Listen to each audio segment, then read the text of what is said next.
આ જે વેરાયટી રહી અને આ રહી બંનેમાં અલગ છે કે કાંઈ? ના, બંને એક જ વેરાયટી છે. ભવિષ્ય ટુજી વેરાયટી. બરાબર. તો આગળ પાછળ વાવેતર કરેલું કે એકી સંગાથે? નહીં, વાવેતર સાથે બરાબર. પાણી સાથે.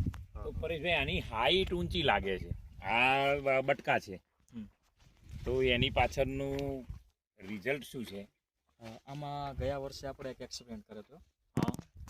ચોમાસાની અંદર વઢવાણી મરચું, બરાબર, છે જેની હાઈટ ઘણી બધી થઈ જાય. બરાબર. 4 ફૂટની હાઈટ હતી ગત વર્ષે. ગત વર્ષે. બરાબર. એટલે એને એનું મૂળ જમીનમાં રહેવા દીધું અને ઉપરથી કાપી અને એને ભરદામાં મૂકી, એટલે આચ્છાદન કર્યું. આચ્છાદન કરી. રાઈટ. પછી જે ચાસ વધેલા છે એમાં 1 by 1 જે જગ્યા ખાલી હતી ડીપરની એની અંદર ગલગોટો અને મિશ્ર પાકમાં કાકડી કરેલી.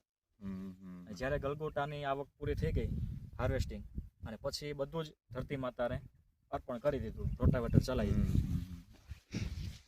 બરાબર. એટલે જે પાકનો ડેબ્રિજ છે એના કારણે જ આની જે તે વેજીટેબલ તમને હિતેશભાઈ આ બેમાં કોઈ ફરક લાગે છે? એમાં વિકાસ 1.5 ફૂટ જેવો આના કરતા આમાં વધારે દેખાય. આ જેમાં આચ્છાદન કર્યું છે એમાં 1.5 ફૂટની હાઈટ મને વધારે લાગે છે. હા, વધારે છે, વધારે. અને આ હાઈટમાં નીચો છે. હા, એ નીચો છે એટલે ખેડૂત મિત્રો જે કહેવાય છે કે મૂળ જમીનની અમાનત છે, પરેશભાઈએ મૂળ એમના એમ મરચીના જમીનમાં રહેવા દીધા અને ઉપરથી મરચીને વાઢી નાખીને આચ્છાદન તરીકે ઉપયોગ કર્યો.